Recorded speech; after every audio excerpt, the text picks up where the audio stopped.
गुरुर्ब्रह्मा गुरुर्विष्णु गुरुर्देवो महेश्वरः गुरु साक्षात् परब्रह्म तस्मै श्री गुरवे नमः।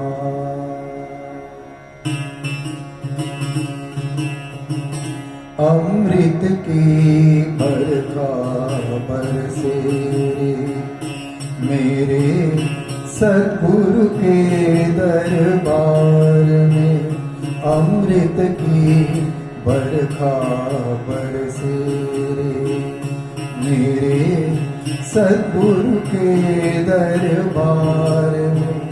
मन चातक क्यों कर तरसे रे, मन चातक क्यों कर तरसे रे मेरे सद्गुरु के दरबार में। अमृत की बरखा बरसे मेरे सद्गुरु के दरबार में। अमृत की बरखा बरसे।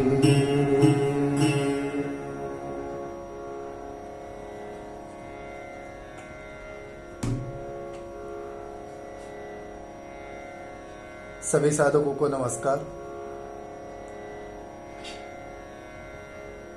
सद्गुरु परम पूज्य योगी मनोहर जी, इन्होंने दिया हुआ ज्ञान, इनका विचारधन फिर से आपके सामने रख रहा हूं। गुरु परब्रह्म।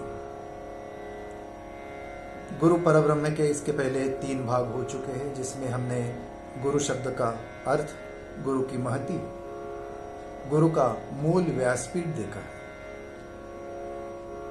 इस भाग में हम देखेंगे कि गुरु पूर्णिमा, हम पूर्णिमा को ही क्यों मनाते हैं।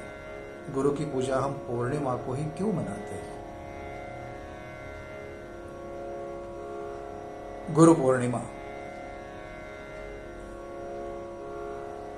पूर्णिमा में चंद्र अपनी पूर्ण अवस्था में रहता है, और जब चंद्र अपनी पूर्ण अवस्था में रहता है तो उससे जो शीतल किरणें पूरे जगत को मिलती है, पृथ्वी को मिलती है, पृथ्वीवासियों को मिलती है, वो सबके लिए बहुत लाभदायक रहती है, पोषक रहती है।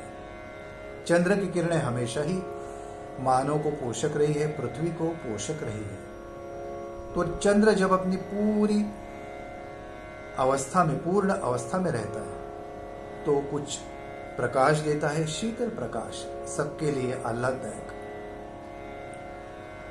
तो इसका गुरु से क्या संबंध है, गुरु पूर्णिमा से क्या संबंध है। सद्गुरु, हमें ज्ञान देने वाले सद्गुरु रहते हैं, और सद्गुरु जब अपनी परिपूर्ण अवस्था में रहते हैं, ज्ञान से भरी परिपूर्ण अवस्था में, तो उनके व्यक्तित्व से कुछ किरणें बाहर फेंकी जाती है, कुछ स्पंदन फेंके जाते हैं। किरणें जैसे चंद्र की शीतल किरणें लाभदायक, सुखदायक। गुरु को हम माँ कहते, माउली कहते, और माउली जो देते हैं वो हमेशा सुखदायक ही रहता है।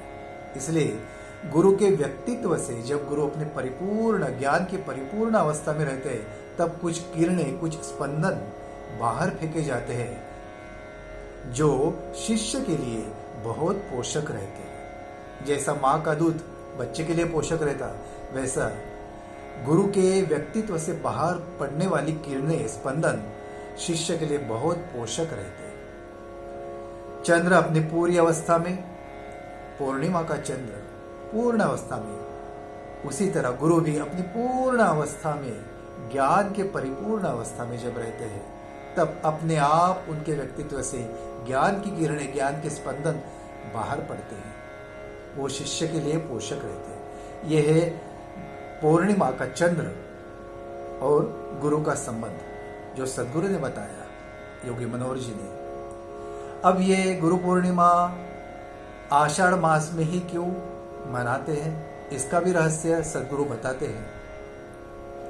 आषाढ़ मास में वर्षा बरसती है, बादल रहते, घनघोर वर्षा बरसती है, और ये जो वर्षा है मेघ से बरसती है, वैसे ही गुरु सद्गुरु जब अपनी परिपूर्ण अवस्था में रहते हैं तो उनके व्यक्तित्व से ज्ञान की धाराएं इतनी बरसती है कि जो सभी शिष्य वर्गों के लिए पोषक रहती है। जैसे आकाश से मेघ धारा बरसाते हैं, पृथ्वी के लिए बहुत पोषक रहते हैं, यहाँ पेड़ फल फूलते हैं, फलते हैं, वैसे ही गुरु जब अपनी परिपूर्ण अवस्था में रहते हैं तो उनके व्यक्तित्व से ज्ञान की धाराएं बरसती है, जैसे मेघ वर्षा बरसाता है, वैसे गुरु के व्यक्तित्व से ज्ञान की धाराएं अविरत बरसती रहती है गुरु के परिपूर्ण अवस्था में, और वो सभी शिष्यों के लिए बहुत पोषक रहती है। उसी से शिष्य परिपूर्ण बनता है, उसका ज्ञान बढ़ता है, ज्ञानी बनता है। और फिर इस उत्सव को निसर्ग से जो रिलेट किया है, यानी संबंधित किया है, इसका संबंध निसर्ग से जो जोड़ा गया है, ये हमारे ऋषि मुनि बहुत तपस्वी थे, सब सोच समझ के किया उन्होंने। हमारे सद्गुरु ने ये ज्ञान अपनी तपस्या से जाना और ये हमें बताया, वो मैं आप सभी को बता रहा हूं। आषाढ़ मास में जैसे वर्षाएं बरसती है, तो आषाढ़ मास निसर्ग का वही आषाढ़ मास लिया और सद्गुरु की परिपूर्ण अवस्था ली। पूर्णिमा का चंद्र लिया और सद्गुरु की ज्ञान से परिपूर्ण अवस्था ली, और दोनों तीनों को जोड़ के गुरु पूर्णिमा या उत्सव, यह त्योहार बनाया गया, जो खास शिष्यों के लिए रहता है। इस दिन सभी शिष्य अपने गुरु की पूजा करते हैं, और फिर व्यास पूर्णिमा इसे बोलते हैं। व्यास शब्द का अर्थ भी हमने देखा है। तो ये है गुरु पूर्णिमा, आषाढ़ मास में मनाई जाने वाली गुरु पूर्णिमा, गुरु पूजन। सद्गुरु अविरत उनमें से ज्ञान की धाराएं जो जाती है वो हमेशा हमें मिलती रहे, और हम सद्गुरु के पथ पर चलने की कोशिश करें। थोड़ा सा, पूरा ज्ञान तो हमें नहीं मिल सकता सद्गुरु जैसा, लेकिन थोड़ा सा भी ज्ञान सद्गुरु से हमें मिला तो हमारा जीवन सार्थक हो गया। सद्गुरु की ज्ञान की धाराएं, परिपूर्ण अवस्था की शीतल धाराएं ज्ञान की सभी शिष्यों को मिलते रहे, आप सभी साधकों को मिलते रहे। सद्गुरु का कृपा प्रसाद हमेशा आप सबको मिलता रहे। यही बताकर आज का यह गुरु पूर्णिमा का, जो पूर्णिमा को क्यों मनाते हैं, इसका रहस्य मैंने जो सद्गुरु योगी मनोहर जी ने बताया, आपको बताया, आपके सामने रखा। इसलिए ये कितना सुंदर गीत है अभी जो मैंने गाया, देखिए। गुरु चरणों में प्रीत लगाकर, काम क्रोध मद मन से हटाकर, गुरु चरणों में प्रीत लगाकर, काम क्रोध मद मन से हटाकर, प्रेम सुधा से घट भर ले रे, प्रेम सुधा से घट भर ले रे, प्रेम सुधा से घट भर ले रे, प्रेम सुधा से घट भर ले रे, अमृत की बरखा बरसे रे, मेरे सद्गुरु के दरबार में, मन चातक क्यों कर तरसे रे, मन चातक क्यों कर तरसे रे, मेरे सद्गुरु के दरबार में, अमृत की बरखा बरसे रे, मेरे सद्गुरु के दरबार में, अमृत की बरखा बरसे रे, अमृत की बरखा बरसे रे, मेरे सद्गुरु के दरबार में।